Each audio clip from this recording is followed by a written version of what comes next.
ready. GMA Weather, serbisyong totoo ng GMA News.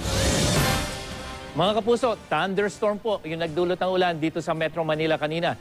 At base sa datos ng The Weather Company, mataas pa rin ang tsansang umulan. Bukas po yan ng hapon at gabi dito sa Metro Manila. At ganyan din ang asahan sa iba pang bahagi ng Luzon, lalong-lalo na sa may northern at central section, habang sa eastern Visayas at sa malaking bahagi ng Mindanao, asahan pa rin ang mga ulan mula umaga yan hanggang hapon.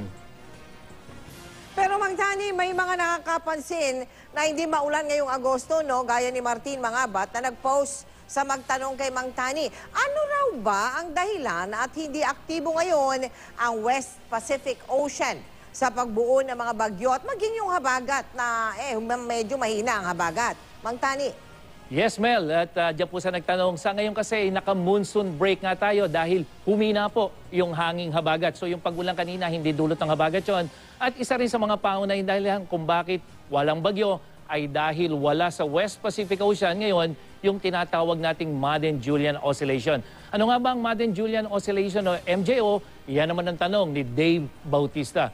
Ang MJO, Dave, ay isang uri ng atmospheric system o wave na sa loob ng 1 hanggang 2 buwan ay umiikot yan sa mundo at isa nga sa mga epekto nito ay ang pataasin ng tsansa ng ulan o pagkakaroon ng bagyo lalo na dito sa may Indian Ocean at dyan sa may West Pacific Ocean. At sa ngayon, ito ay nasa may Western Indian Ocean kaya walang gaanong ulan at bagyo dito sa atin. At yan ang latest mula sa GMA Weather. Ako po si Nathaniel Cruz. Magplano para sigurado. I am ready. Serbisyong totoo ng GMA News.